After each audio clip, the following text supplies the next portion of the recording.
Hi, everyone. I'm Carrie Cassidy from Project Camelot. Very happy to be here today. This is a live show, and we're going to be interviewing John Fanuzzi, and he is a specialist in many disciplines. Geonumerology and the internal Stargate is kind of how he terms his website. So we decided to go with that. This is only the second interview he's done, and the first one was with David Sereda, and we're having David on, and I think it's tomorrow. So this is a picture from his website. And so, John, welcome to the show. Well, thank you very much, Carrie, and I really appreciate you having me. This is like I said in our little pre-show interview, this is my kind of coming out, you might say. And I wrote most of this stuff 12 to 15 years ago. And I said, no, I can't, my wife wanted me to put it out. And I said, no, the world's not ready, but it's been refined. I did most of it. Most of the work came almost in sequence. I should probably tell a story, and then the sequence will tell how it evolved.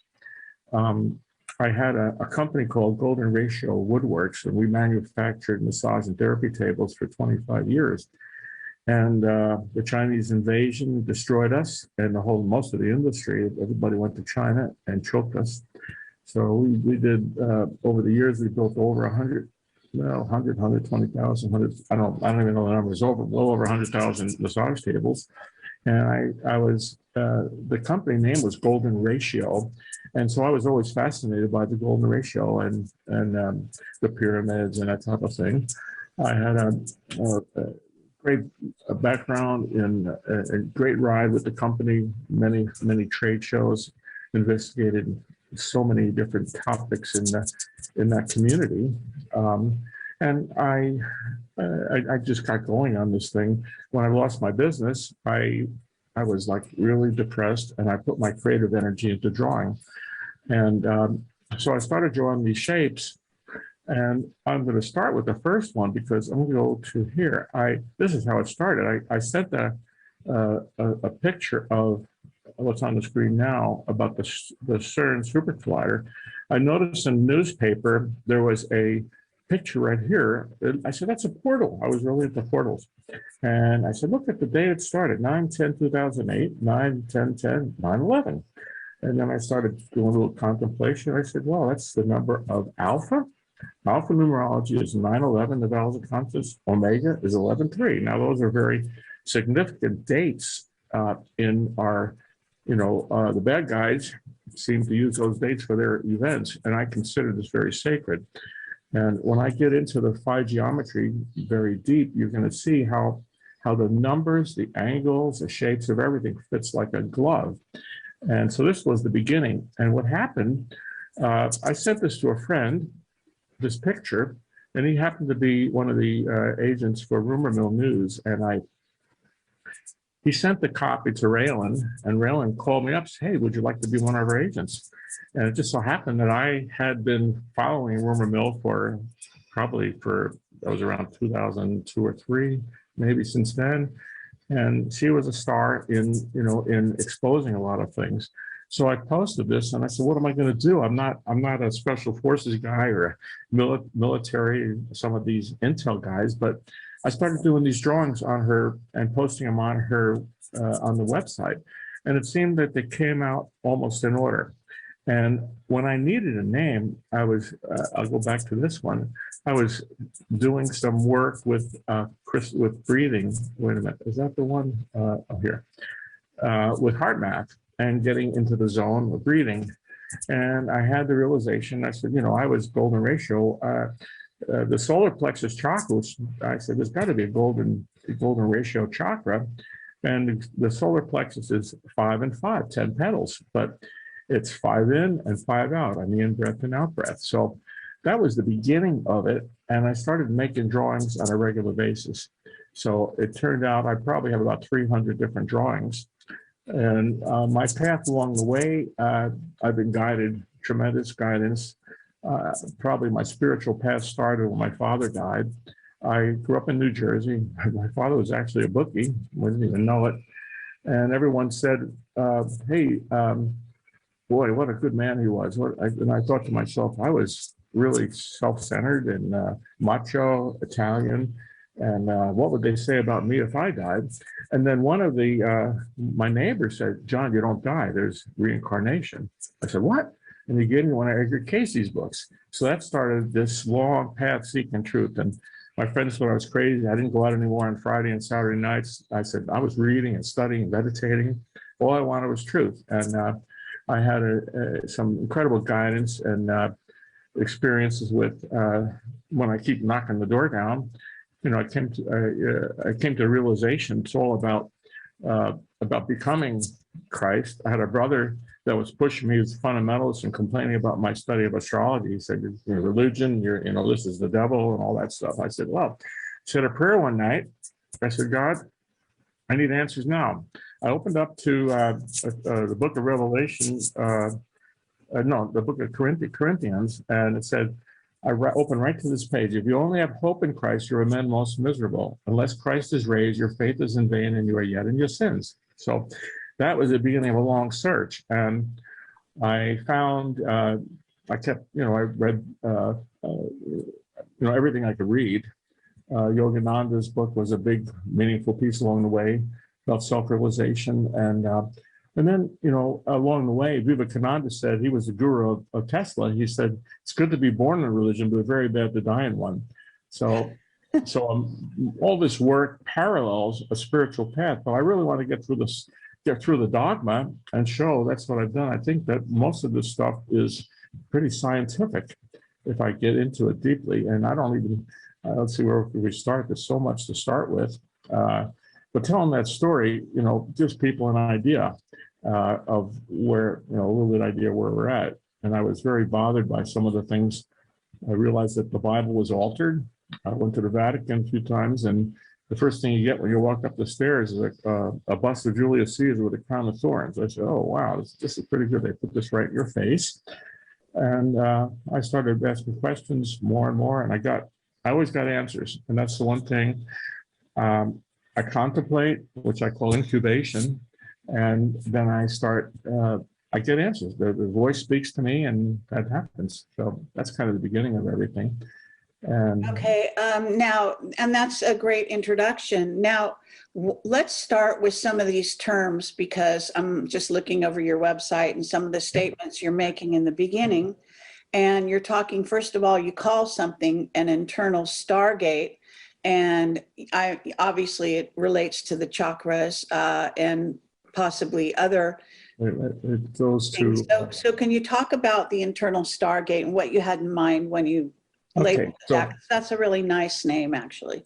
Well, what happened, I realized, and I never saw it anywhere else, but I was looking for something in the body. My background was polarity therapy too. I was a polarity therapist, and there was a 3-element theory, the 4-element theory, and the 5-element theory. And I said, well, the golden ratio in the hands and the bones are all a golden ratio proportion. So I said, oh my gosh, the solar plexus, 10 petals, 5 and 5, that's 10. So people get afraid of the pentagram, but the pentagram in my vision is the most sacred symbol. And I studied with Dan Winter back in, I don't know, you probably know Dan from way back, but yes. This whole thing about phase conjugation and where waves compress without creating any kind of interference, perfect compression to 0 point. Oh my gosh, that's the breath. So you breathe in counterclockwise and you breathe out clockwise. So you're breathing in your astrology counterclockwise, and your out breath is a recreation. So that was the foundation of where I started doing this. Then I was really into the Stargate. So I said, I wonder what Stargate numerology is. So I'm going to go to bring up a plate here on the second line, numbers. Okay. Okay. And you want me to click on numbers. So this is. I'm sorry. Click on words. The next one over, words. All right. And then go 1 to 10. Click on 1 to 10. Okay. Okay. Okay. So now you've got. I said, oh my gosh, look at these portal words. Number 10 is a bullseye. That's known as a portal, stargate, gateway, portal, wormhole, spirit, entry, link, focus, seal, singularity, is, forgive, 0, accelerate, concentrate, I said, oh my gosh, the words conjunct, apex, vertex, union, future, cone. And I said, oh my gosh, look at the words mean what they are. You know, the numbers of the words are telling me something. And it led me to a whole thing of building a library of words. A Okay. library of words. All right. So And then I played, if you go to number 9 words on that same. this is gematria. So are you familiar with that term? Yes. Well, gematria is a little different. It's these big phrases a lot of the people are talking about. And this is not gematria because it's a basic Pythagorean numerology. But if you go to the number 9, click on that, there's some amazing things. And when you look at, if I go to the number 9, okay, you mean up here. So, all right. So now we're on this page. Okay. The words for number 9 are whole, I, spirit with PHI is 999, love is a 9, sun is a 9, infinite, source, breath, head, hand. And when I get into the geometry, all the numbers of the that we're talking about, all the golden ratio angles and the geometry all equal 9. So if we go to the geonumerology page, wish I could figure this out. I don't see you for some reason. Well, you don't really need to see me, but you should just look at your website and tell me what to click on. Okay, go to 9 angles on the second row. It's the 4th one over. Okay. Okay, now all the angles of the Platonic solids equal 9. So I thought that was pretty interesting. Along the way, I started playing with the pentagonal pyramid. And I realized all the angles of a pentagram equal 9. Every single angle and ratio is a 9, and it's completely fractal. So that was a big step forward. I'm realizing that this is, if you scroll down, it's pretty amazing. And the music notes, I've got a whole, if you go to music, you'll notice that I made a chart with the powers of 2 being the C notes going down and their cell division. The powers of 3 and 6 are icosahedron and octahedron, 3, 6, 3, 6. And number 9 is dodecahedron. All the other numbers equal 9 when you get 2 into the powers of 3. And so 432 hertz. So the music fit with everything. And let's see what next is. If we go to Platonic solids up top, and let's go to golden ratio first. And maybe I give everyone a little background about the golden ratio because people might not know what that is. Okay. Everything in your use, everyone's seen the golden ratio spiral, the nautilus shell, the hands and the bones are fractal 0.618 to 1 to 1.618 in proportion. The bones are also and that would be the rational right brain. The left brain is going to be your 1, 2, 4, 8, 16, 32, or 1, 2, 4, 8, 7, 5, which was the sequence that Marco Rodin used, and that's the left brain corresponding. If you go to the bones, which is on the 3rd row right in the middle, okay. Okay, you'll see the body is 1, the bones are humerus bone, okay, 2, 4, 8 on the bones in the hand, 16 in the carpal, and 32 on the fingers. So the bones are going in cell division order or sequential, which is 1, 2, 4, 8, 7, 5. And the bones are also in phi ratio in relation to each other. And I think this has a lot to do with healing.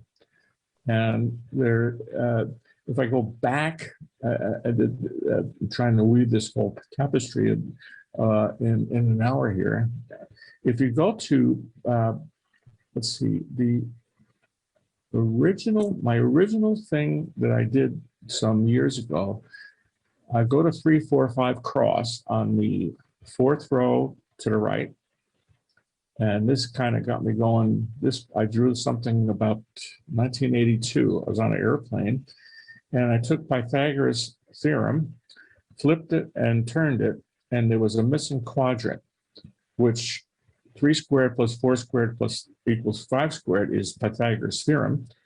And I put this on a cosmic clock. And the missing quadrant was 3 times 4. So I'm going to scroll down a little bit. You'll see the charts. So we're going from we're going geometrically or numerologically, 3 squared plus 4 squared equals 5 squared. The missing quadrant is 3 times 4. When we go to geometry, you got a triangle, a circle, a square, and a pentagram. And let's stellate. In other words, stellation is like making a pyramid. You have a tetrahedron, a cone, a pyramid, and a pentagonal pyramid for the 5.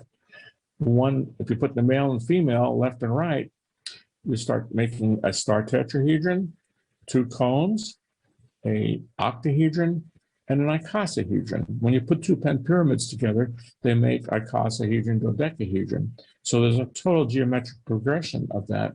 When you lay your hands and bones over it, the thumb and the bones go to the upper right quadrant. The 3 times 4 is your bones in your fingers. The bones in your hand are the 4 squared. And that leads to, if you scroll down, everything fits perfectly on this Pythagoras cross with the 12 there. That was the missing quadrant. So this, scroll down a little more, you'll see the fingers and the hands and the left and right. So this has been a progression. I didn't realize that the geometry fit until years later. I first did that in 1982, but I didn't have the realization about the Platonic solids until I started drawing this stuff in probably around 2007 or 8. There's a lot of material here, so I'm trying to make it quick. Let's go to. Well, let me ask you a question about this, the hand and the 3, 4, 5 cross. At a certain point, you're saying space, and you've also designated time space. So, and travel, space travel. So where are you getting that from? Okay, let's see which one would bring me to that. If we go to, let's try 369, for instance, on the 5th row down near the bottom. Okay, hold on. Okay. 369. Yes. Okay, and it is sort of interesting that the hands, the way you drew them on that earlier drawing was, they look like wings. So that could relate to flight, at least visually. Well, all right, if we want to go back to the hands, go to this, everything fit on that. When we go to the 3, 4, 5 cross. Okay, just looking at this, you see how this looks like wings? Wings, okay. On which drawing now? On This the one, I don't know if you can see my hands on a 3, 4, 5 cross. It goes, you know, the hand, and it's just the way you've drawn the hand, the way you've connected the 2 hands together. Okay. I connected at there's a bone there. It's like right at the bottom point. I saw that it's a begins with a P, that bone in the carpal. I put the hands together, connecting that bone. But yeah, that's the left and right bones. The carpals, there's 8 carpals in each hand. And the time, is the 369 would be the thumb. Okay. The 3 times 4 are the fingers. You count your digits. I used to do mantras using those, counting with my fingers on those bone joints. I learned that easy. And in fact, when my son was about 3 years old, he said, I was counting, showing him how to count on the fingers. I counted to 12 and he goes 13, 14 on the thumb. I said, so I've got one of my drawings showing that being the, let's see if I can find the right drawing now. The 13th and 14th station of the cross basically was time, but it's your past and your future, where you're going with your life, where you come from and where you're going. And, you know, the 12 signs of the zodiac fit perfectly, and that was missing on this whole 3, 4, 5 diagram. Now, there's another, if you go to the next one, it says 3, 4, 5 hands. The next one over on the top chart. A very amazing thing happened to me. I was flying into New Delhi, and the Indian guy that was next to me, I was showing him the chart. I said, I have a theory that the mudras come from this 3, 4, 5 cross. And the flight attendant said, put your computers away, put it away. In 10 minutes, going down the escalator in Delhi, and there's a wall of mudras. And I said, wow, quite a confirmation right there. So there's a picture of the mudras. And on this particular one, I've got a more detailed thing of the bones and the numbers. And they kind of fit pretty well on this whole cross. When you dig into the geometry of the hands, and if it is the mudras, it's kind of a stunning revelation. And the fact that the picture of the mudras were there right when I said it, sounded like a pretty strong confirmation. Right. Well, life is often like that. And so there, it's called a synchronicity. Yeah, synchronicity. Yeah.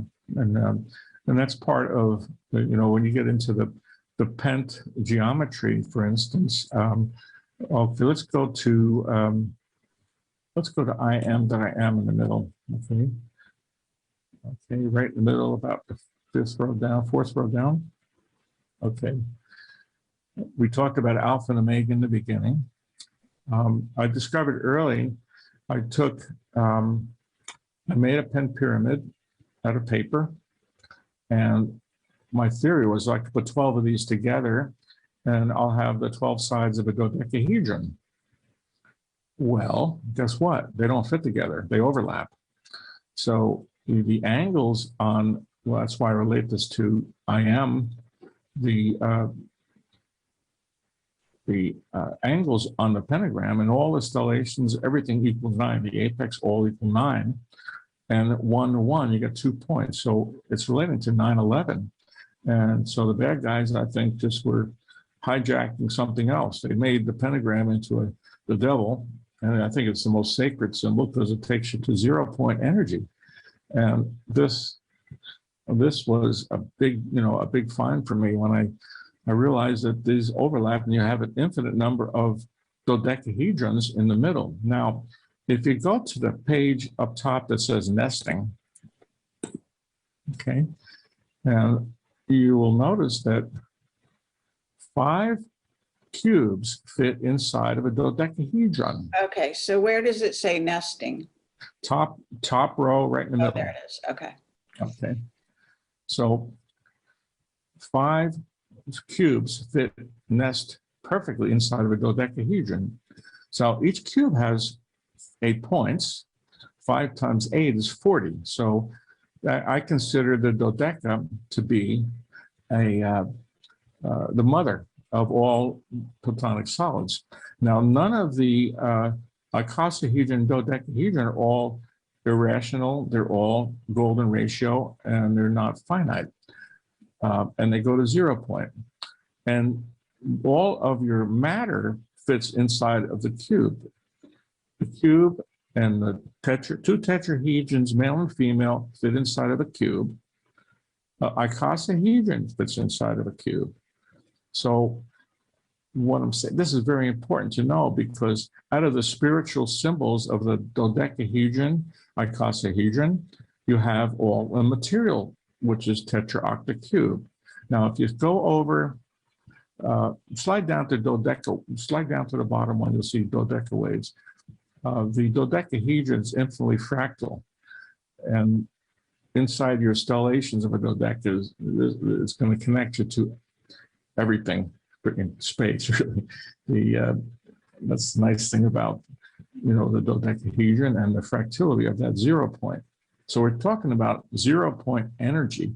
Now, if you go to nesting. Now, wait 1 second. So the dodeca waves, what you're dealing with there is actually the structure of a wave. Is that what you're kind of alluding to? Okay, now these are the straight lines in this form, are, if you fold up a 5-pointed star, they fold up perfectly to make a pentagonal pyramid.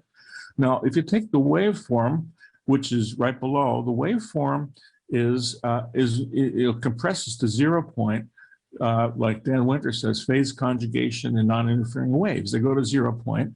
The breath in comes in counterclockwise, which I believe is your astrology coming in counterclockwise, and your out breath is the cosmic clock, which is the recreation, which goes clockwise. Okay, and that's where you get kind of this hourglass effect. That's right, but it forms the same shape. It's at 60 degrees if you look at it in 2D, and these waves compress. Now, my theory is that all of the lines are 369. The way the lines are, everything to do with Tesla's follow the standing waves, which he talked about, were not waves. They were straight lines. So I believe that we have there's something that I don't think too many people have touched on this, but the waves all equal 9. And I found everything connected with 9 is spiritual. Like, the whole I spirit with a PHI is all 9, 9, 9, 9. Love is a 9, and source is a 9, and Polaris is a 9, and breath and head and hand are 9s, and paramagnetic and bone are 9. There's a lot of words that oxygen's a 9. So I always hunt for words and the meaning for some of my clues. And it seems that all these shapes, the angles are all 9, except if we go to, let's see what else we can go to now. I want to go real quick to crystal packing top right. Okay. I had a theory that I got to check out every chart in the periodical table to see what their packing structure is. And I found these in a chart of every chart of the elements. They're all tetrahedron, octahedron, cube, which I consider the material world. And everything that we see in nature is tetra, octa, cube. It doesn't, icosahedron, dodeca does not exist naturally. But I believe that when you go into nano, what happens is your wavelength gets small as the particles get small, and your frequency increases to 0 point. So that 0 point is the place where the frequency goes wild when you get to 0 point, and we have to go into icosadodeca to reduce the frequency to get to that 0 point. At 0 point, it switches. In other words, the sign of the Tao is where it switches from counterclockwise to clockwise. Okay, so if we were to go to one of my plates that has that. But that's where you're also having where it's a particle. It's neither a particle nor a wave. It's both. Right, right. The standing waves meet the other the wave forms. And okay, I want to take you through something else. Crystal. Oh, I did crystal packing. Let's see what else we can go to. 3, 6. Okay, so let's go to Rodin here on the far left bottom. Okay, Marco Rodin. I called him up I watched about 40 of his videos, amazing numerology. And he has these charts going right in a circle, and he's got his 369 forming this upside down V. And I talked to Marco, and he said, no, there's no such thing as a golden ratio. I said, Marco, come on, it's got to be golden. No, I said, it's all, and he would say no. I said, well, wait a minute. If you keep going around the toroid, you're going around the karmic wheel.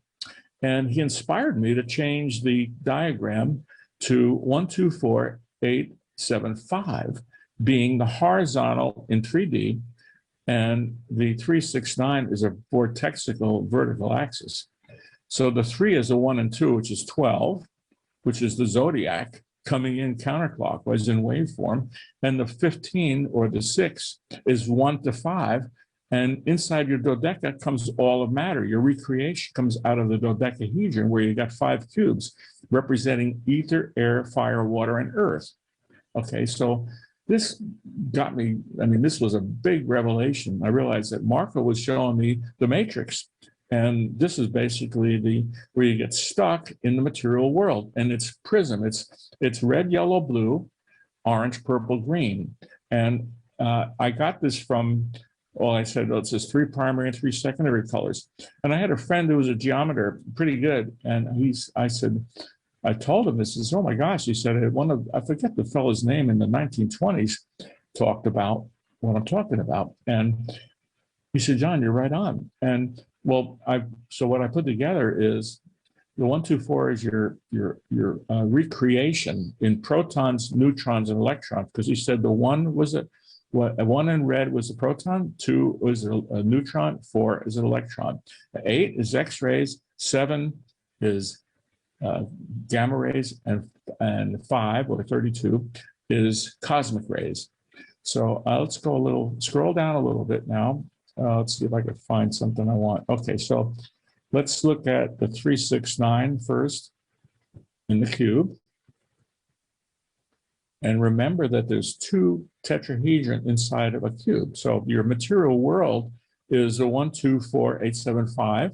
And the 369 is diagonal through the cube. And there's 5 diagonals on the pentagonal pyramid going to 0 point. Scroll down a little more. You'll see powers of 5, where these male and female tetras are coming into the center point, the 0 point. So by the 5, your material world is coming into manifestation, because you got the male and female tetrahedrons coming in, and all your material science is all in tetra octacube. Really tetra, because everything is inside the cube, because it's male and female, and one has a clockwise spin and one has a counterclockwise spin. And my theory is that the astrology comes in from the subtle, from the void. So you've got black as the void, and orange, purple, green. And on the other side, you've got the red, yellow, blue, and white, forming the recreation in protons, neutrons, and electrons. And what I drew was a little chart showing the waves, and I don't know how accurate this is, but maybe the cosmic rays are more like a spiral, and the red protons are close to a straight line. And it might not come in that way. It might come in, there's another one. I had another plate that I did somewhere else. Let's go to 369 here. I think this might have something here showing. Okay, so 369, scroll down a little bit. You'll see the 369 time axis, and the 1, 2, 4, 8, 7, 5. Go down a little bit more. You'll say inside the donut. The waves might come in down. The waveform comes down the straight lines of the geometry, but they're coming in waveform to 0 point. Okay, so these cosmic and solar rays come in waveform, and there's time and space when you have waves. But when there's straight lines, you have a standing wave, which is what Tesla talked about. So I believe that the straight lines are 369 coming in, and the 1, 2, 4, 8, 7, 5 of the tetrahedron is the material world coming into manifestation. The prism, basically the prism and the prism, whatever you want to call it, this physical world that we have to transcend. So, would you call the 369 the interference pattern, or would you call the 1, 2, 4, 5, 7? The 1, 2, 4, 8, 7, 9 is the 2 tetrahedrons coming together. So that's because there's some interference going on there, right? Yeah, and the tetrahedrons are coming in waveform. See, it's in a sense that interference pattern would be a cross, and at the cross is where you have manifestation. Yes, at the nodes of the crosses coming to center point. And supposedly the tetrahedron in the Merkaba, one is counterclockwise, one spins clockwise. And I believe that's how you come in from the void, from the cosmic rays and the very subtle energies and the void, which is black, to the reality in the physical world, of your material world and the atomic structures of everything. So it all fits within the spiritual. See, I think the spiritual dodecahedrons are irrational, and it's like there's one page. Let's go to a page that would be real interesting: infinite versus infinite. Okay, and this might give you a little more of an indication of the comparison of the phi versus the prism. Now scroll down, you'll see We've got the matrix, prism, and the prism versus phi, which is freedom, and the golden age. So you got on the left side, infinite with an fi and pi and spin, which keeps going in a circle or karmic circle, and infinite and phi and spin with a phi. Then you got the horizontal matter 124875, which makes the, in 3D, it'd be the horizontal bar of the two tetras. And vertically, you've got the 369 in spirit, 369 axis. Go to the next one, circle, toroid, pi, and you've got vortex, cone, and phi, which is implosion, where the waves come in without interfering and the standing waves come into 0 point. Now you got velocity on the material side, past and future, acceleration, present, and synchronicity. You've got attachment, duality, and judgment, as opposed to forgiveness and acceptance. You've got the past karmic wheel. Well, isn't that left brain, right brain as well? Exactly. This is exactly left brain, right brain. It's in your hands and bones. It's in the geometry too. So you got the past karmic wheel and the present's ascension. Ascension has to happen from acceleration. You can't accelerate in duality. You can't accelerate with a tetrahedron. You can only accelerate with phi geometry because it brings you to 0 point without interference, and you go through the wormhole, literally, of the ascension. But doesn't it just look like acceleration from the outside? In reality, it might be the standing wave. Yes, it very well could be. And the standing wave, to me, is the quickest way to get to the ascension because there's no time or space. It goes through everything. Right.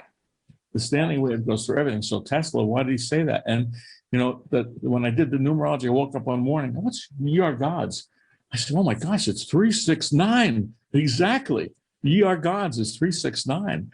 I got real excited. And I sometimes wake up with the voice speaking or something like that. And a lot of the stuff descended like that. So you go, let's keep going down this chart. It's real important. Holes and spirits versus the whole I spirit with a PHI. And the whole I spirit is all 9. Whole is a 9, I is a 9, sphere is a 999. Okay, so we're coming back to the 9. Now we go from tetra octa cube to icasa dodeca. Now, if you put 12 spheres around 1, right, you have shapes like a cube octahedron. It's tetra form versus icasa dodeca, a little bit of a twist, and you have 12 spheres around 1 with icasa with an icasa dodeca shape. So you're talking about in the twinkling of an eye, things change. And I think this has something to do with that. When you change from the material world to the spiritual world, you go from compression, heat, and friction to fractility and cold fusion. You go from emotion to devotion. And devotion is the same numerology as I am. DE is a 9, devotion is a 5. So that devotion, I am is a 9-5. Left brain serial processor versus the right brain parallel processor. Now, what's the right brain? RAM. It's like random access memory. The left brain is your hard drive. Okay, it's where you got everything stored. You incubate your thoughts. And the right brain is like random. You pull stuff out of nowhere. The spirit goes off. So you got the subconscious mind versus superconscious mind. You got relative good and evil versus the middle way. You got resistance versus flow. Tetroctacube versus icasa pentodeca. And so carbon 666. 6 protons, 6 neutrons, 6 electrons. And it equals a number 8, which is the infinity with an Fi. So that keeps you going in the matrix. Oxygen is a 999 numerologically. And so when I started discovering these things, it was amazing. Yeah, and oxygen would be flow. So going in and out and as well. Yes. It's interesting that carbon is 666. Carbon is 666, which keeps you stuck in the material matrix. The 8, the infinity sign with an Fi, keeps you going in the karmic loop. Like Marco Rodin had. So carbon CO2, we're talking about oxygen is CO2, yeah? Yes. No. Oxygen is O2. By itself, carbon. Yeah. Carbon and oxygen, CO2, yes. But these words started like amazing numerology of the words. And that's how I came up with some of the geonumerology. Now, let's go to the geonumerology chart here on the first one, second row on the left. Okay. And so I looked at the words the numbers a little different. So I'll take a good example. The number 15, everybody thinks the letter O is a number 6. I said, my gosh, that's unbelievable. It's a connector. This connects the points between points and people. And it led me on to look at something else. If you go down a little bit more, vowels or portals, you'll see the Michelangelo painting where the 2 points hit the 0 point. So the big man speaks to the little man. So everyone communicates by the Holy Spirit, the whole I spirit, not the holes and spirits. So you're connecting the points of the point of the fractality of the dodecahedrons to the point in the center of a cube. Okay, and I'm going to get into that. It's another whole chart I've got on that. But the vowels. The point in the center of the cube would be how you also get out of the cube, get out of the matrix through the point, which again is 0 point. That's right. The center of the cube is number 9.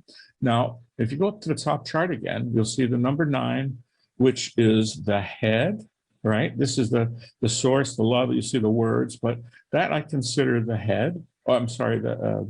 Let's see. That's the breath. Okay, the incubation is the center point. The letter R, repeat, is the cube, the incubation, which is the mind, the box, the third eye, hard drive, and the 27 bones of the hand, hard head and hands here, is the bones are 3 cubed, 27. So that fits. And the, let's see what other numbers are pretty cool. I gave 21 as 2 to 1, so you go in duality to singularity, forming acceleration, distance divided by time squared. And the number 20 is a motor, a coil. Number 22 is two fields of magnets and 2 polarities of electricity. So it kind of gets steep. Now I want to, since we don't have a lot of time, I'm going to move on to, oh, there's so much here to cover. And I just wish that you had. Well, time is 11:11, is that right? Time is 11:11. Okay, let's go to that one.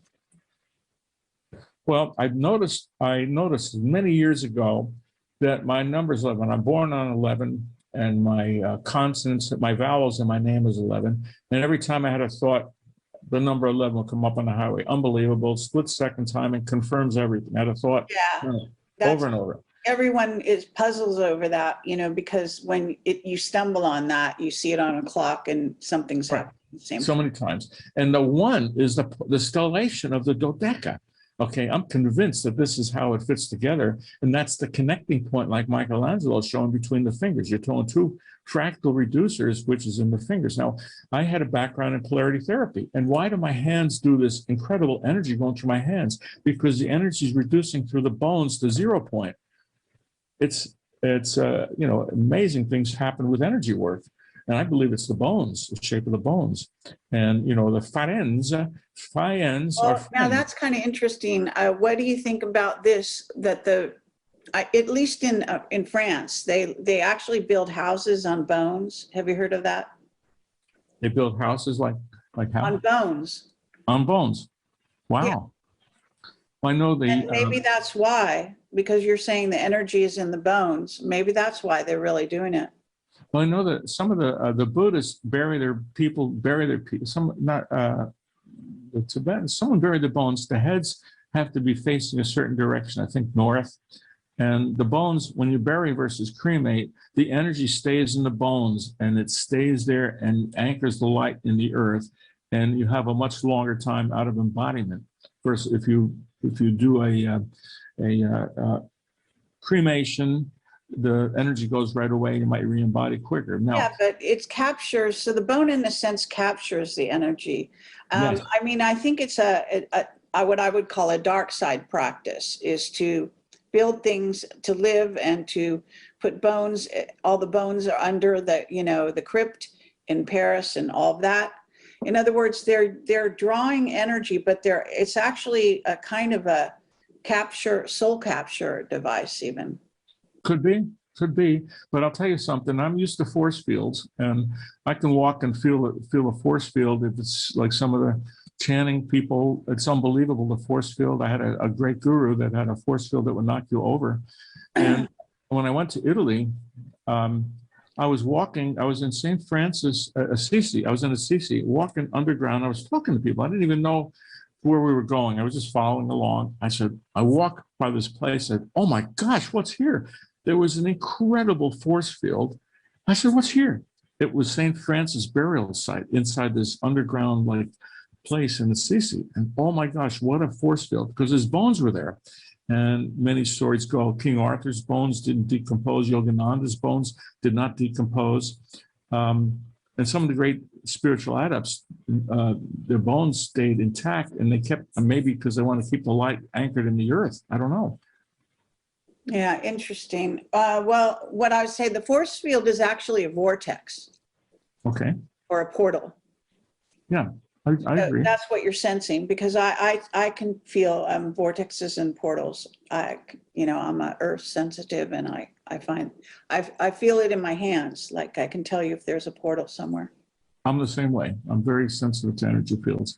On the upper right side, it shows 12, if you look at a dodecahedron, there's 12 going in and 12 going out, 12 hours a night, 12 hours a day.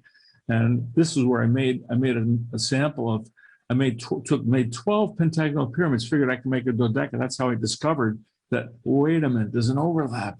There's always that secret chamber of the heart, or that holy of holies inside where these dodecas overlap, and everything in a dodeca is a number 9. And so I think this is like the holy of holies, or the secret chamber of the heart. If you go to, I'm going to go to charts, okay, on the bottom middle, okay. Wait a minute, no, all right, what am I looking for? Charts. I did some things with the chakras. Go to chakras and click the red button at the bottom. It'll come up with a bigger chart. Okay. You see chakras stellated? Okay. Okay. So I took all the chakras and I said, let's take the base chakra and stellate it. In other words, when you stellate, you make a pyramid. And I've got a page on stellations. So you go from a square, the 4 elements, to a octahedron. You go to the second chakra, you go to a 6-pointed star, which is 6 points to the second soul chakra, and you make it stellated, and you got a star tetrahedron. Okay, you go to the next chakra up, you take 2 pyramids in the solar plexus chakra, 5 and 5, and you have icosahedron. You go to the heart, and the heart is 12 faces. There's 12 petals on the heart chakra, and everything fits inside of the heart. So you have horizontal and vertical relationships inside of that dodecahedron. And what I did is I took the third eye, and from my Pythagoras cross with 16, the one quadrant for matter was 4 squared. And 4 squared times 6 sides of a cube is 96. Well, guess what? There's 96 petals in the third eye chakra.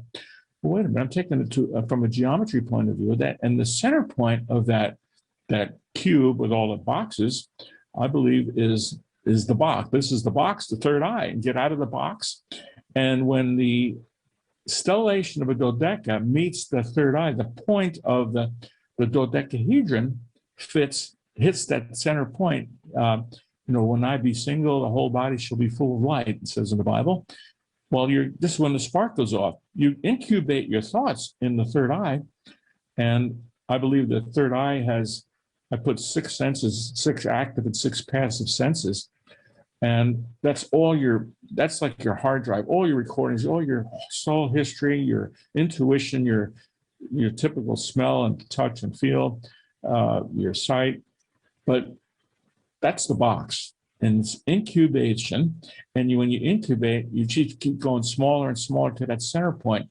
And then the light bulb goes off, and you have an inspiration, which is the in spirit, which is the dodeca. The stellated dodeca is infinitely fractal. And that one of my pages, oh, it's not on this chart here. Let's see, wait a minute. But before we leave here, I just want to say it's in the heart where you go to 0 point. Okay. Well, that'll take you there because it's all. But what I'm saying, you're getting your phi ratios coming in through in spirit, and it's like your crown chakra is infinitely fractal, connects you to everybody else. And I consider this the whole I spirit, and I believe the source or the collective God consciousness is the whole I spirit, which connects us to everybody, and it connects you to the source, whatever you want to call it, God. It connects you to becoming the Christed one, the Buddha, whatever. The solar plexus also connects you to that same breath in and breath out. And the hands, through the healing, you got 5 geometry in the hands. So you got the heart, the head, and the hands, and the breath, all connecting spirit and matter together. So that was a big one. Let's see what else we can go to that would be interesting. I can go as long as you want, by the way, if you want to go longer. Oh, actually, I don't want to go too long because I want people to be able to kind of go back over this and, be able to find their way. So, but if there's any, we can go a little bit longer, maybe 10 more minutes. Yeah, sure. And you just tell me. We could have time. Let's have some wrap up comments, sure, at the end. Sure. I've got, one page is elemental poems. If you want to learn about the astrology of poems, I wrote this from my experience of business, the water, balancing all of the triunities. That you have to balance that water, the emotional water trine. It's like the threefold flame, some people call it. You have to have the vision, which is Scorpio. You have to have faith, which is Pisces, and you have to have harmony in Cancer. It's also I consider that the most important thing to make your ascension. You have to have all of the elements balanced. You can't have if you have vision and you don't have all the faith, you can't make it perfectly. You have to have perfect, no questioning, absolute blind faith, and you have to have flow, which is charity, to balance your elements. And I would recommend people to read this poem. I believe it was very inspired. I got most of it on an airplane, and I just started writing, and it tells all about the balance in the water element. But I learned a lot of it from my business. You had to balance. If you want to manifest and have alchemy, you have to balance the intangible water trine. It's the most important. And I tell people, it's like having a pond. You have to keep fresh water all the time. So the vision is like more water coming in. That's your hope. And faith, you have to, if you get the Pisces rules of feet, which is the 2 o'clock line, which is faith. So you get cold feet and you freeze. Water freezes.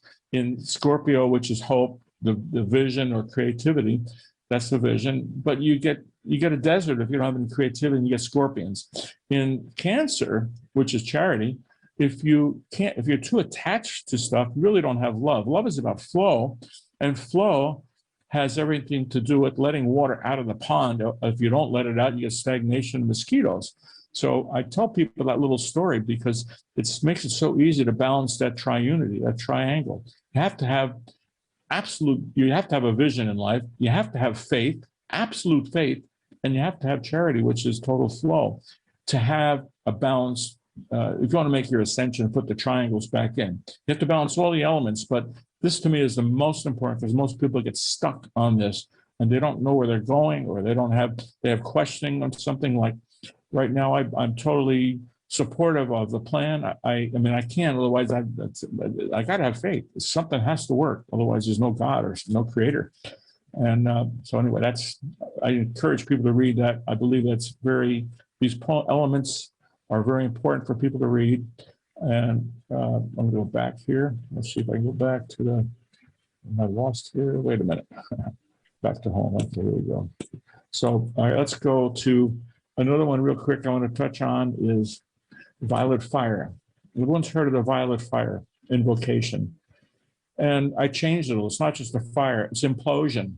And you're taking energies, and I tell people when they pray, use your hands. And from healing, you need to use your hands. They're phi ratio. And they will, the pentagram breaks the curse. I tell people to pray with your hands and put your hands out, rub them together, get the chi going, and put your hands out and say your prayers. Because the pentagram breaks the curse. It breaks the hex. It's amazing. But I've had I've had incredible inner experiences where I've been attacked. When I've done some spiritual work on the bad guys, I mean, I was attacked one time there was a community block party, and there were these guys in black robes coming at me, and they were going to kill me. Like, they were real mad at me because I did some heavy duty invocations. Well, I just put my hand up and they froze, and I put my hand going, swinging around the circle. They all dropped dead. And why do people say that they say that number 5, like 107 says, is for defense? It is for defense if you know how to use it. It's the hand, the power of the fire. So I call it the violet fire. So I'm just going really quick. Good. Yeah, that's yeah, right. It's amazing, but it works. And you have to have total, when you're challenging the demons, I mean, you have to know who you are, and nothing can hurt you. Nothing. Anyway, when you challenge these bad guys, you got to know what you're doing. Don't mess around unless you really know who you are. Let's see something real quick to get that on. Let's go to black hole. Let's see if that does something for us here. Okay, so I was contemplating, I was actually up at a conference with Dan Winter, and they were talking about black holes, and I said, I don't know about the black hole thing. I thought about white holes. On the picture on the upper right is a picture of a black hole. And I made this drawing. I said, wait a minute, there's a white hole. This is your ascension ticket here, I believe, is balancing all those. A black hole leads to a white hole. Maybe. I don't know. I'm not. Dean says that, actually. Yeah, it could. She says people don't understand it. Well, look at your drawing. It actually, you've drawn that. See that? It's black at top and white at the bottom. Okay. Well, I'm looking at the 2 points. I'm looking at the points. Maybe it brings you to another dimension, and maybe, that's good. And, your fourth dimension is all the cube collapse. When you collapse the cube to the center point, you're in fourth dimension. That's how these ships disappear. They collapse the matrix and go to 0 point and collapse the cube. It's that simple. Again, it's always the gate. It's the gate. Yeah, the cube is the gate, but it's still 0 point is the gate. The 0 point and the 2 0 points make the 0 point of the cube and the 0 point of the pentagrams coming together, where the spirit meets matter in the center of that cube. Hydrogen and oxygen. When I went to Canada there, I was contemplating, and I don't know if I have a picture here somewhere. I made a toroidal pyramid at hold on a minute. I made a toroidal pyramid, and I took this toroidal pyramid, started meditating on the 5 points, and I made 5 points. Let's scroll down. I don't know if it's on this one here. Okay, go to the bottom, near the bottom, pentoroid in around 2012. Well, I looked at this, putting these ribbons around basically a dryer duct. And I looked at that, and if you divide the precession of the equinoxes, 26,400 years, comes out to 5,125 year cycle, which is 1/5 of this grand segment. And maybe that's what we're heading into, a gateway or portal to the ascension for our whole Earth right now, because it's in, 3,113 was the beginning, supposedly, of civilization to 2012. At least in our modern civilization. So that was one thing I thought would be of interest. Let's see what else was there. Let me scroll. Okay. Let's see. I'm talking fast because I'm trying to get a lot in here. But anybody that's watching can go to my website. I mean, you'll spend hours on it, but if you dig deep into it, I'll take questions too on my email if anybody wants any questions.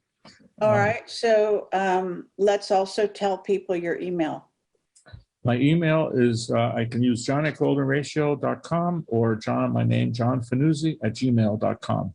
It's on my portal page, opening page. All right. Another interesting thing, let's go to Ohm's Law. I want to show you something how, remember I showed you the balancing of the elements of the water chime. Well, I put this, the Ohm's law to electricity is you got potential volts, which is your vision, your dream. You got resistance in ohms. You got current flow, and you have watts in power. Okay, so all this whole formula fits on a clock. So if you have the vision, which is potential energy voltage, you have a great vision. You know, you don't want to have how big is your vision? Is it like a star or sun, or is it like a nightlight? If you don't have any resistance, that means you have superconductivity. And if you multiply, if you have flow and no in harmony, you totally can go with everything in the flow, and nothing can move you emotionally in the mother quadrant. Well, guess what? You multiply your voltage times your current with no resistance, you have power, which is wattage. So Ohm's law fits on the cosmic clock perfectly. And let's see. Okay, but do you have somewhere to go on your chart here? Do you have what page? Like where? On Ohm's law? You on Ohm's law? Yeah, where would that be? Okay, third row down, about 2/3 over to the right. Okay. Okay, so let me explain. It kind of goes, I put it on a cosmic clock. You got the father energy, the son, the mother, and the Holy Spirit, whatever. Okay, so you've got potential voltage. Okay, that's your wattage, your vision, your dream. Okay, this is all the intangibles. Resistance is your faith. Okay, you either have faith or you have resistance. So if you have resistance, it stops the superconductivity. But if you have no resistance, faith like a child, absolute, no questioning, doubt, or anything, you then multiply your voltage, which is your vision, times your current flow, which is your amps, where you have no, if you don't have any kind of, your breakers don't go off, your nerves don't fly off, your total peace and harmony, you're making superconductivity happen, and your dream, your alchemy will happen in power, because that's your wattage. When you multiply voltage times amperage, you have watts. Okay, so Ohm's law goes on the cross, and I call that, the shamans told me one day that's the wheel of fortune, and that's what they called it. So what else I want to cover real quick? There's so much stuff here. Oh, I didn't even get into the astrology. I have something, let's say, business astrology. And I actually picked up this whole thing. Let's go to the second template down. Okay, I've got the water trine, Scorpio, Pisces, Cancer. Oh, okay. Do you want to go to business astrology right now? Go to business astrology. Okay, that's where we are. And then where do you want to go? Scroll down. I've got a upper part here. People can look at themselves. I created a conscious company out of, I call it squad: simplify, quantify, amplify, unify, amplify, and define. And you've got 5 different segments for each of the elements. So you got the water intangibles, you got the earth concrete tangibles, fire when product is released, your customer has it, delivery, Sagittarius, the archer, you got customer service, and so on. And people can look at it for themselves, but it's a simple way, if you know a little bit about astrology, to cover every aspect of a business or your personal life. So if you take the water trine, scroll the next one down, the astrological vertical bar of the cross, water pours into your chalice. The water is your intangibles. The earth is concrete. In Capricorn, you got discipline, a plan, a bank account, organization, structure. You got Taurus, which is your values and your home or your business place. You got Virgo, all your order details and order processing. So the water pours into the earth. One's intangible, one is concrete tangible. Okay, scroll down a little more. I've got it on a chart. Same thing, pretty much. You've got your R&D stuff, and new products development, and I was the R&D guy. And so when you have a new product, it's intangible. You got to market it. Marketing is faith. You spend $10,000 on a full page ad, and hey, what's going to happen? I don't know. Sales, intangible.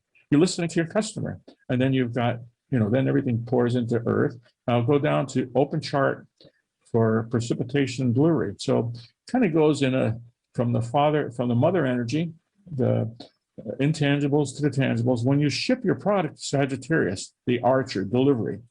So Leo is gratitude, sustainability, long-term relationships, follow-up, fun. Leo.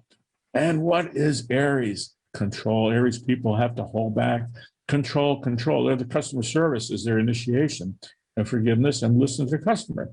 And your fire, that was the fire element. The air element, it's all about communications. You got your communications internally. You got you got your community internal affairs, and you got your affairs within the business. Okay, and scroll down a little more. I put it on the same kind of a chart with all this, with the signs of the zodiac. But this is also a model that fits the glove perfectly for a way of life. And if you go into, you can scroll, let's go to the, let's see, astrology here. Okay. We got the in-breath. Or just astrology. Okay, astrology. Yeah. Okay, you got your regular traditional astrology is counterclockwise. Your cosmic clock is the initiatory astrology, which when you start a project, it goes clockwise.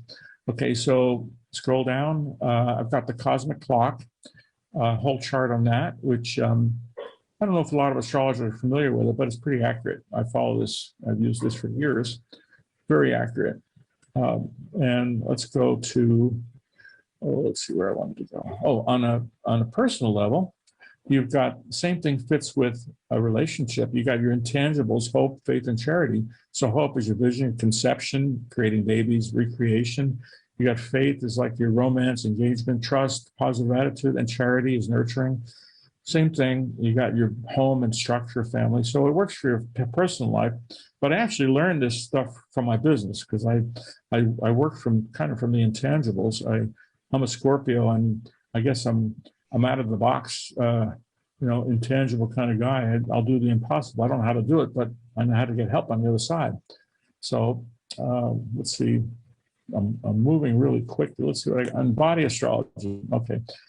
Coming in body astrology on the far left, up top, on the third row. Okay, this ties into polarity. I don't know if you have any experience in polarity therapy, but all the signs of the zodiac, if you put a baby inside of a circle, the head, being Aries, Taurus, and so on around, all ruling parts of the body. And in polarity therapy, you have to balance each triunity, each triune function. So if you got something going on, let's say a woman has a challenge in her womanly stuff, you got to deal with, if you're dealing with breast cancer or an issue like that, you have to balance all three elements. You have to balance the points on the feet corresponding, you have to balance the points in the middle, and you have to balance all 3 points. That's how it works. And, traditional medicine only goes for the knife and takes out whatever they got to take out. We can balance the energy if we balance all 3. So that's the triune function. There's a map scrolling down. I got 3, 4, 5 astrology showing how the hands and the elements work with the 5 elements. In polarity, they call this the bipolar chart. So all of you got ether in the center. As you go to the outside, you got air, fire, water, and earth coming through the hands. Fits perfectly on the chart. It also fits with the geometry on the 3, 4, 5 cross. Okay, scrolling down again, I think I've got that same chart there. Let's see what else we can get into. Unified field, second row in the middle. Okay, this is real important. The unified field. Unified is the same as I am. Unified field is the same as 5-9 again. So, and going from 2-strand DNA, you're going to look on the left, you're going to zodiac, time and space. You're not conscious, you're just going through, past and future type of thing. So when you get into, you're taking 2 to 1, you're starting to go from duality in the zodiac to 0 point to 1. So if you go down to the bottom image, you're showing how you go from 2-strand or 2 to 1, and then you're 1, 11, 11. Now you're connecting to all other people. Once you get into that singularity or 5D point, now you stellate all those points from the dodeca, and then you got infinite stellations of the dodeca in all directions. So now you're connected in super consciousness or right brain, whatever, to everybody else. Now we're talking about the whole I spirit unified field. And I think that's what super consciousness is. And, from super consciousness, you think of something and it manifests right there. You just thought of that and someone's there. Synchronicity, whatever you want to call it. But I've been in states where, oh my gosh, I can't believe it. Everything manifested in like boom, boom, boom. It would have taken me weeks. And all of a sudden, all the answers came instantaneously. And so I think this is a good diagram of showing how the field is unified. And it's spelled with a PHI. It's not with a FI. and that unifies, connects people. Scroll down, eternal presence flowing. Everything is nines or 369s coming in, the elements. Let's see what else. Oh, let's see. Well, this is a bigger chart. Right. Well, also the spin. So the toroid is this all about the spin. So, you know, a lot of times that's actually crucial for healing. So is getting, and spin is flow, you know, but it's also going from like this drawing from either from top to bottom and back again. So it's also the hourglass. And so you have to go through 0 point in order to get to the other side.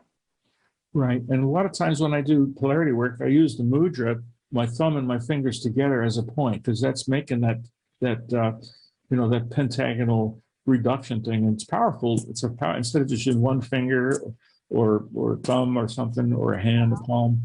The mudra works really well. So, let's see what are points of interest. Creation. I'm going to go 4th row down. So, you know, I'm kind of interested in the diamond shape being the mudra is actually a diamond. Okay. So this is this shape here that you've got. This is like looks like a mudra or two hands in, you know, almost a prayer like position. Right. And it again mirrors this toroid and this hourglass, but in motion. So it's also the diamond. You haven't really talked about the diamond. No, I haven't. But it is at the center point here. That's the way it looks to me. I don't know if that's what you meant it to look like. The gateway from spirit to matter, go to creation. It's on the left side, 4th row down. Okay. So you've got 6 days of creation, 1, 2, 4, 8, 7, 5, right? The 369 is the 7th day of rest. That's how I see it. There's your 369 axis. Okay, that's source energy. So you got the creation. Anyway, so I drew this little diagram. This is one of the earlier diagrams I did after I got off the phone with Marco Roden. I said, "Oh my gosh, look at this! This is horizontally. You've got 2 tetrahedrons, and you've got the 3 primary and 3 secondary colors on the tetras. Interesting. So you go sequentially. The numbers keep going around. When you go around this, keep going around the circle, you get 1, 2, 4, 8, 16, 32. 32 is a 5, but then 64 is a 1, 6 and 4. You're back going around the circle. So, and I think the chakras fit on this diagram. Through the eye, then scroll down, the I am that I am. I believe that this has everything to do with, I consider this the Holy of Holies, that the overlapping dodecahedrons, 9/11, and the dodeca is infinitely always there in the middle. And that's, I think that's the secret chamber of the heart. And I have I've got a book that's here. Now let's go to Platonic Code Book. Okay. And in this, in the elements, I describe, hold on, let's go larger version on the elements, the second, let's see, here we go. Larger version, click that one on top. Okay. Okay, are you talking about where am I supposed to click? Okay, go to Platonic Code Book. Okay. Okay, where is that? Bottom row, bottom middle. Platonic Code Book. Platonic Code Book. And this is a whole book that I have to publish. I made it for kids because it has cutouts, so mothers and their kids can understand. Oh, there at the bottom, you mean outside the group. Okay. Okay. So, and go to larger version. And on the right side, I've got all the cutout shapes to make the shapes. So when you scroll down, I have an issue with Plato in the Platonic Solace because he had the dodeca as the crown chakra and the ikasa as the heart, and the element-wise. I changed it because the ikasa is the point of the stellation point that makes the crown chakra work. And the dodeca is the infinite nesting of the heart. So I have that explained in here. And I go to, it shows the elements, what they mean. It shows pictures of the platonic solids in chart form, nesting of the platonics. Scroll down, golden ratio. The stellations shows how you go from a triangle to a tetra and so on, square to a pyramid. Then the bones, how the bones all fit. The bones, the 3, 4, 5 cross fits, unified field. So I want to make a simple book with cutouts so mothers can teach their children with, about the platonic solids, which they don't do. Now, if you go to the color code on the far right middle one, okay. Are you with me? Yeah. The Platonic Code book, you want to go there? Go to color code on the far right, on the upper navigation thing.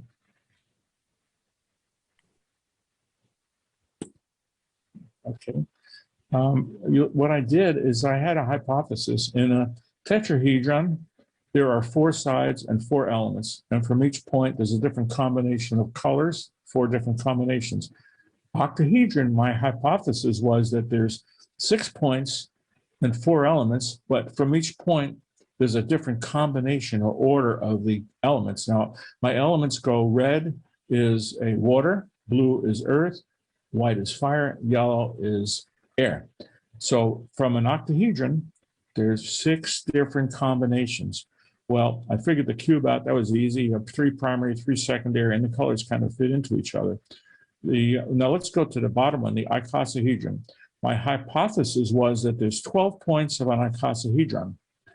My hypothesis was that there were 12 different combinations of the order of the colors or the elements. It took me 2 weeks to put the puzzle together, but if you look on the left, that's the cutout for the puzzle. It fit, and I made all these shapes like, oh my gosh, this is incredible, that the colors or the elements are on the icosahedron, and they're all different shapes. So let's see if there's anything else on that page. Scroll down, colors of atomic particles and their cycling into physical form. Okay. This is a bigger chart. And so I'm showing how the vortexical cross, if you want to call it, you're going from that spiral from astrology, going to 0 point in waveform, to recreation, you might say in standing warm. The 15 inside your dodeca is 5 cubes coming out, and in each cube is a male and female tetra. Now the colors, I said, wonder what the colors numerologically equal. Well, red, 1 and 9 is 9.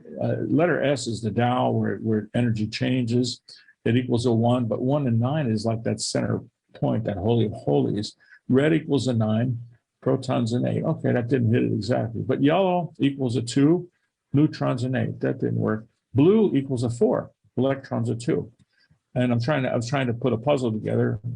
Orange, 8. But okay, vermilion's is an 8 if you want to do that. Purple equals a 7. And verde in French is a 5. So, I'm trying to see if the words match the numbers, kind of.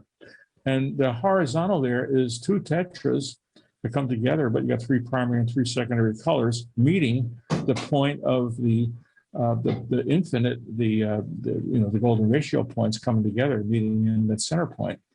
So I thought that's different. Scroll down, you'll see that a different diagram.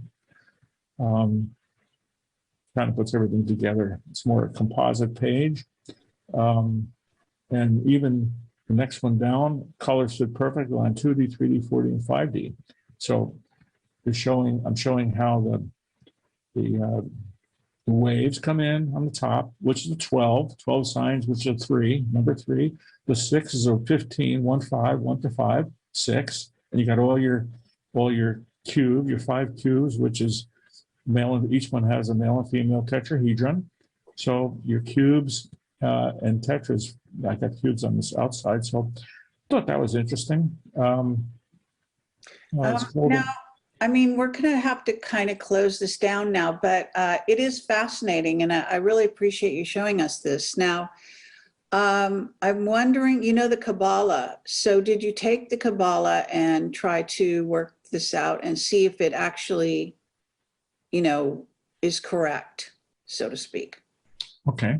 I'm not a real Kabbalah master. I'm No, aware but just, you know, anyone can go find a picture of a but Kabbalah, there's you know, 10 because points. one thing Ashiana Dean said is the actual Kabbalah, as they teach you, you know, in the Israeli, in the Jewish sort of faith or whatever, is that there is a missing line, you know, at the top.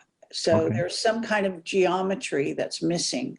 And I just wondered if you plug your formula into it, it just, Well, it might be something worth looking into. exactly. Because I bet she is all about, you know, she draws all these charts and graphs and drawings and, you know, 3D and 4D and going beyond that. So there's some reason why what's called the guardian races think that the actual Kabbalah is missing a link. There's a link missing. So anyway, I just a thought. Yeah. Yeah. Something worth investigating. And the other question I have for you before we close down is, so you were involved in, I forget how to say her name, but you know, this woman who has this website, right? You said that was kind of like, do you know who I mean? A woman? No. Yeah, her, what's her name? Rochelle, not Rochelle, but her website where she wanted to ask you if you wanted to be an agent for her. Oh, yeah, yeah. That was Raylon at Rumor Mill News. Yeah, she's got this unusual name, Raylene. I've been in touch with her in the past. So Yeah. I was curious, what did she mean by that? Like, why was she, what, was it because of this that she wanted you to do something? Do you know what the association she was making in what you know? Actually, if you go to Internal Stargate, like I said earlier, I drew this thing about CERN, and I discovered when I drew it, I said, that's a portal. And then I looked at the portal words, and I realized the date it started was 9/11 numerologically. And I realized Alpha and Omega is 9/11. I am that I am, I think. Well, actually, it's a portal to Draco. It's a portal, yeah. Yeah, I know. And the CERN thing is bad. They use everything and pervert everything. Yeah. So, okay. So was that because you were able to figure that out or what? Well, I looked at that hallway painting in the paper on the upper left of that page. It's a hallway, but in perspective, it goes to 0 point. I said, they're showing us a portal. The CERN thing is a portal. And I sent this, I made this drawing up and sent it to a friend who was another agent.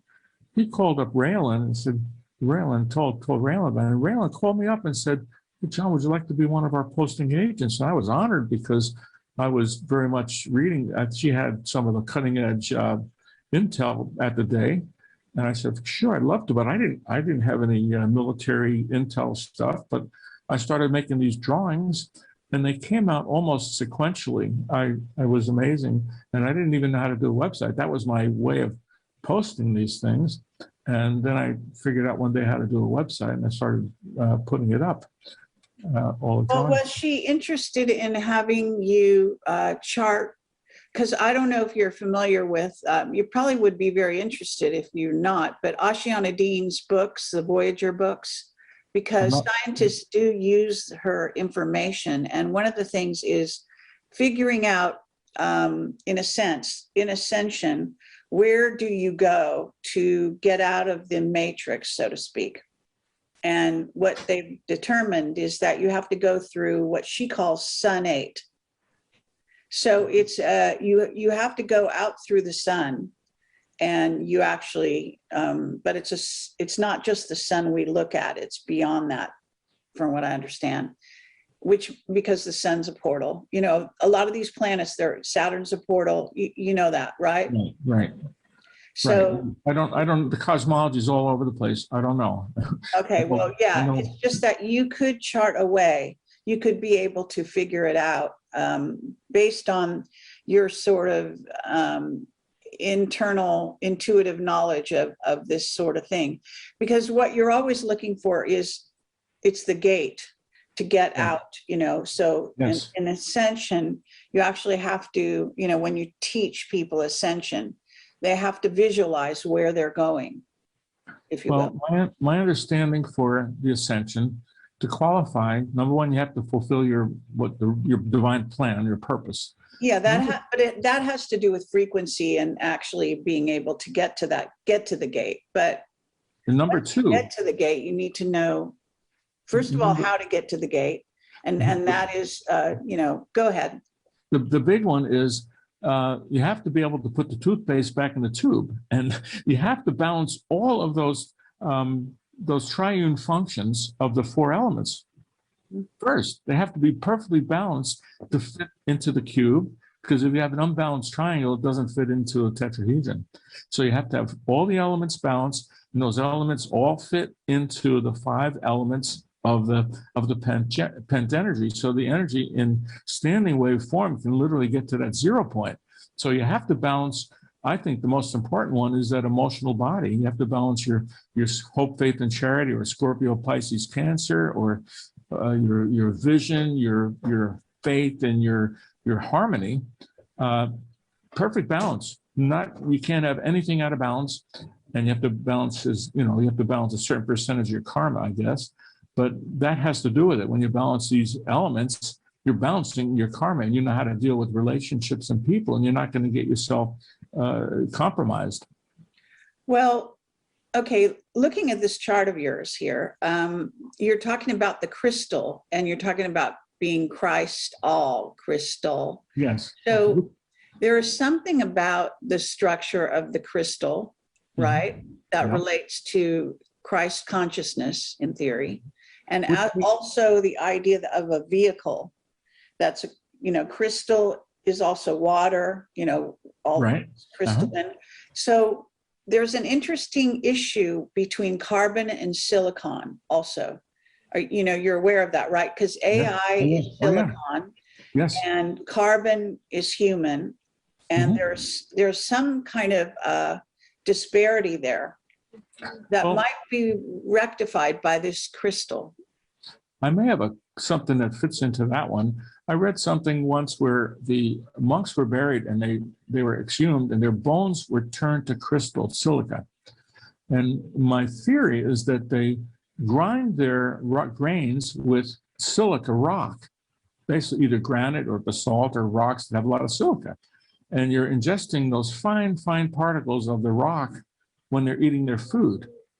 And it's very possible that they're replacing the calcium in their bones with silica, which would make them crystalline. Anyway, that's my theory. But how does that relate to AI and sort of, there's this hidden war between what we consider to be, carbon-based beings, which is human, right? And silicon-based beings. Right. But maybe you haven't put any thought into this, but I'm throwing it out so you can kind of mull over it and see. Let me think about it. Yeah. I think. Well, you're definitely onto something. I know that's silica is the key.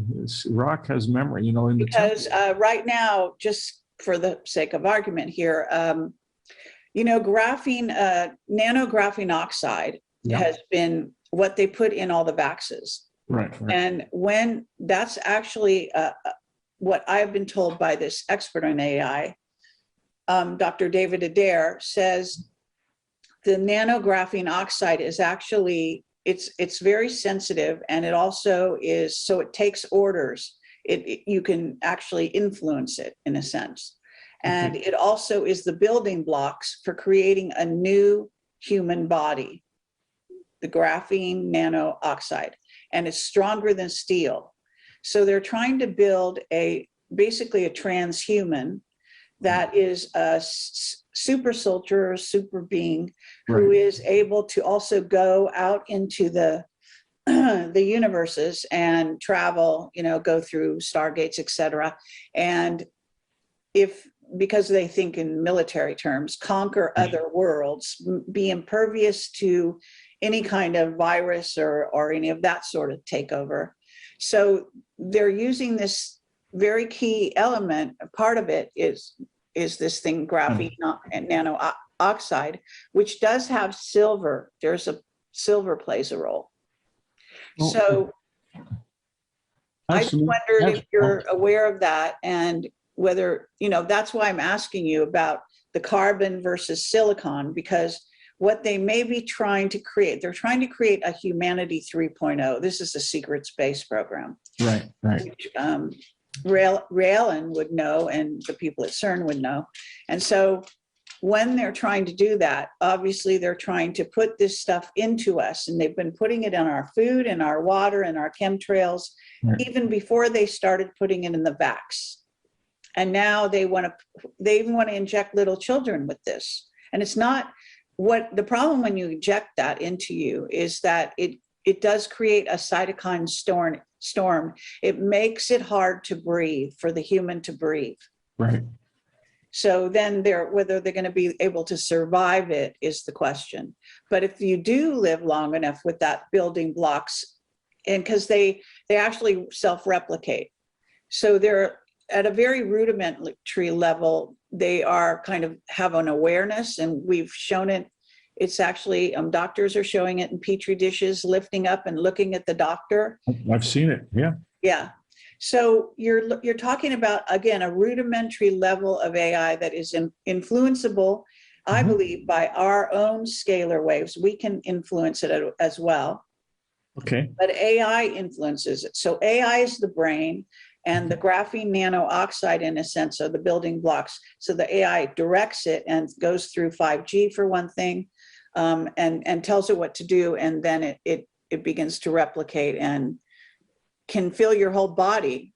And I was recently told that one woman believes that her whole body is turning into silicon. Wow.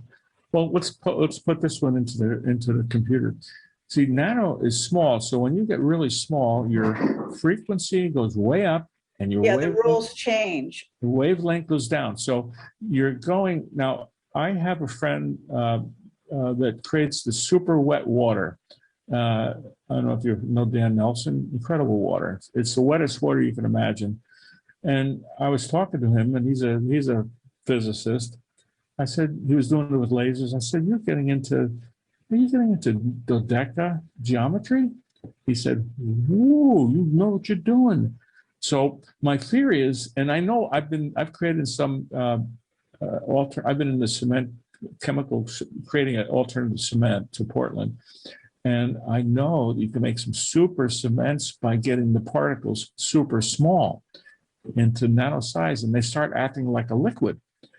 And there's something to it, to this wavelength and frequency, that you're creating all new type of stuff with nano. Nano, I mean, it's so small. I mean, a nano is 1,000 times smaller than a micron, and a particle of cement is 45 microns. So one nano is 45,000 times smaller than a cement particle. Well, there's an expert. His name is Eric. I don't know if I can find the book, but anyway, he's an expert on nano. And he said at a certain point, it switches around, and it actually, and I don't know what point it is, but when things get that small, you can actually, it breaks a lot of rules. Like you can suddenly construct things like you never knew you could. Yes. And so he actually has this theory, and it basically talks about, and I actually have his book here, so I could probably put it on the screen quickly. But what it is the nano can build anything, and so that's where humans, you know how Christ said, eventually you will do what I do and even more. And basically, what happens is you can create anything you want. So there is no scarcity is an illusion. There is no scarcity. Okay. And actually this is the book. It's called Radical Abundance. And in the book, his last name is Drexler. Okay. Eric Drexler. He's considered the father of nano. Okay. And so I just wondered if you're aware of that, this idea that in his book, he is explaining how when nano gets to a certain point, they discovered this sort of secret in which, and it might be like, in a sense, another way of talking about 0 point, right? At that point, you can create anything. I think you're absolutely right. You're getting to that place, that point, everything's created from the point. That one point is the source, the creator is in that center point, the center of our hearts, and we're all united by that singularity. And that's where we're going, I believe, with the ascension. Now, in the cement world, there's very high performance cements. And when you add nano particles, that means water, and your water goes down about by 2/3.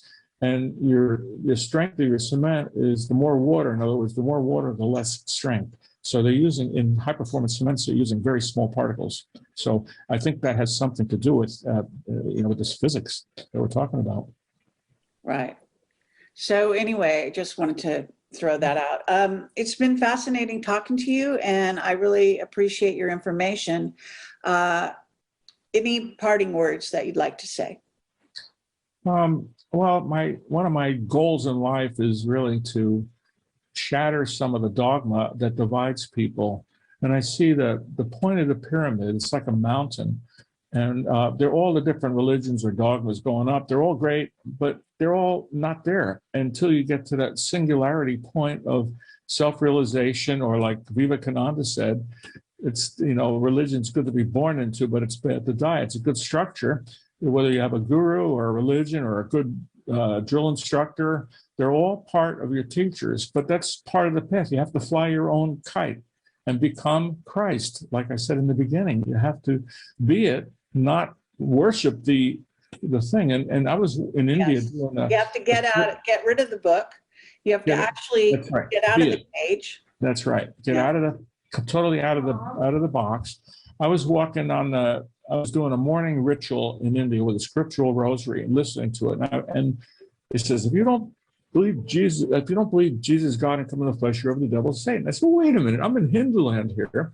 I said, what if I was born here, or if I was born a Jew? I said, God's going to, hey, what kind of God is this? And the Christian people are hung up on some of these sacred symbols, and they've hijacked every sacred symbol, especially the pentagram. It's the most sacred because it takes you to 0 point perfectly, and the ascension. And I want to shatter that at some point. I from a biblical point of view, I'm fairly familiar with the Bible, and it's like, you are God's. The kingdom is within. People, wake up. That's my message. And getting this, they got great patriots and devoted people, but they're stuck on the idolatry of Jesus the man. And I believe the Romans did that. The Roman Caesar Church, I call it, because they made him a man God. Wait a minute. But the same thing with though Judaism is also hung up on this vindictive God.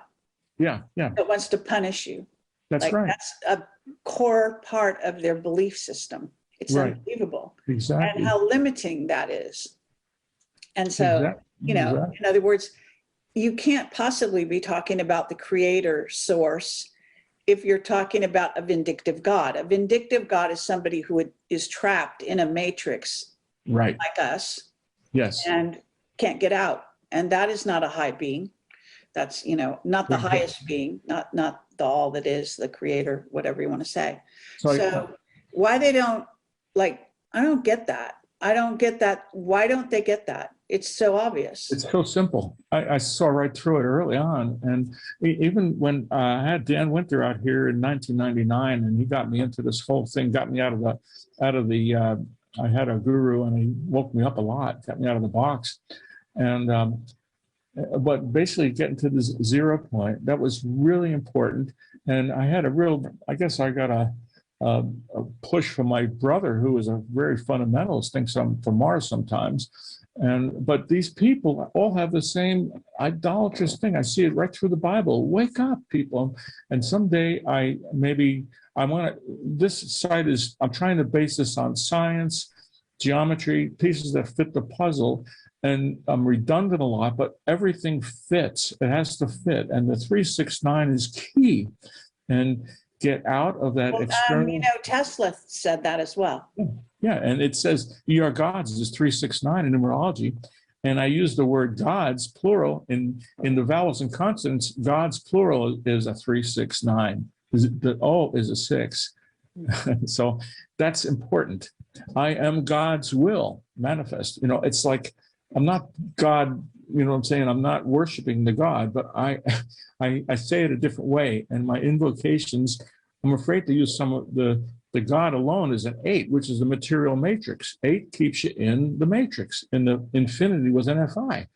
So beware of the people. Some of the, I've had Chinese people, they're all number 888. I got to have 8s. That's all materialistic stuff, and it keeps you spinning around that toroid like Marco Road and stuff. The 124875. Well, that's true. There's a fixation also with reptilians and communists, actually. The CCP, for example, is keeping people locked in the matrix, in the material world. So that's where you get that, that obsession with 8. And they see 8 as wealth. Yes. But it's that, the good side of 8 is flow and infinity. So if you get on to the right side of that and understand that it comes and goes, instead of holding on to one form of it, which would be, so you can go from wealth to poverty and back again. That would be the healthy thing to do, really. Oh, we're in a schoolroom, so that's all our testing. The prism is our testing. Without the dark side, we wouldn't learn anything. And you have to go through that. I wrote a paper called The Fifth Horseman. It's on here. And I was asked the question, well, it's a masterpiece. It was one of the best papers I've written. I don't want to, people can read it themselves, but this whole thing about what kind of create art? You got to create the dark. If you don't have the dark, you don't see the light. And all these creeps that are out there are waking people up. If this didn't happen, people would be sleeping. So it's a blessing, and that's where color comes from, so. And there was a great book I read a long time ago. It was Brother of the Third Degree. And this whole path along initiation was interweaving the dark and the light. You're reading the book. What is this? But you need the dark. You have to master the schoolroom and master and transcend the matrix and the prism. That's the dark. And that's what they're there for. They're the best teachers. The people that write the psychology books are not the people that had easy marriages. These people went through hell. That's right. Yes. Well, yeah. And I always say the dark serves the light. So I think you're saying the same thing.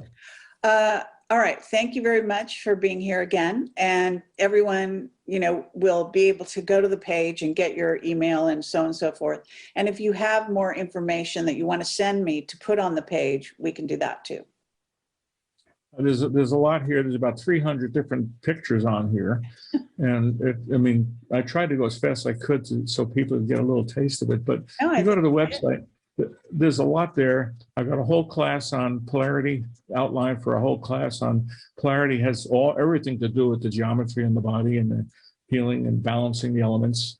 I'm not monetizing anything yet. I could maybe sell some charts, but I'm trying to make my living doing other things. And this to me is I consider this as something I want to get out there. And I think now is the time, and I really, really appreciate you inviting me to be on your show. As inexperienced as I've been on shows.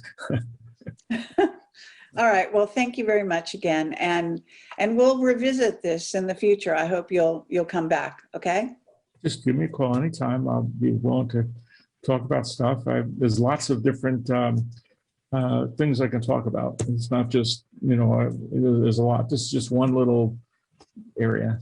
So no, it's actually really, I think it's very clear that, you can bring a lot of sort of enlightenment to various concepts and puzzles that people even have, like I was telling you about, what you can decipher CERN, you can decipher the Kabbalah, you can actually see in some of these structures an answer, perhaps. Yes. And an answer to, as I was saying, the dilemma between humans and AI, which is a dilemma that we have on the planet right now.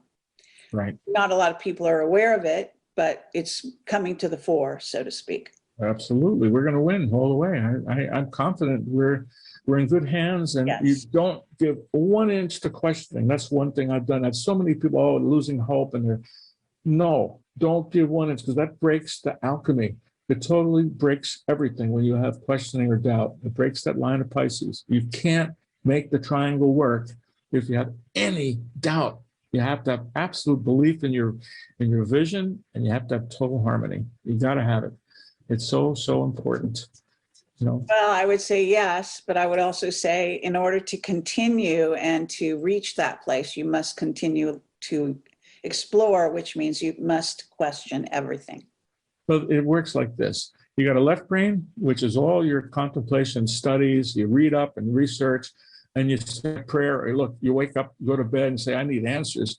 And bingo, you don't know how many times I have 10 patents in my table business, but many of those patents came in this craziest time when I was either saying some prayers or wake up from a dream, and the answer is there.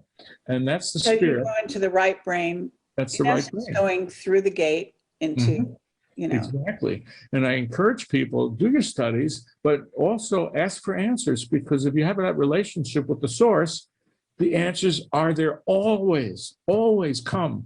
And I, even going back a few years, I was doing some sales for this company in the cement industry, and the chief CTO quit. And he called me up in a panic. He said, I want you to be my CTO. I said, what do you mean? I don't know anything about cement chemistry. Well, you know how quick I learned, I read, and you know how I got answers, and like I really learned it quick. And I kept asking, I kept getting answers, and created a great product. Exactly. Same thing, yeah, I mean, I could tell stories So that's about forward motion, you know, that's flow. business.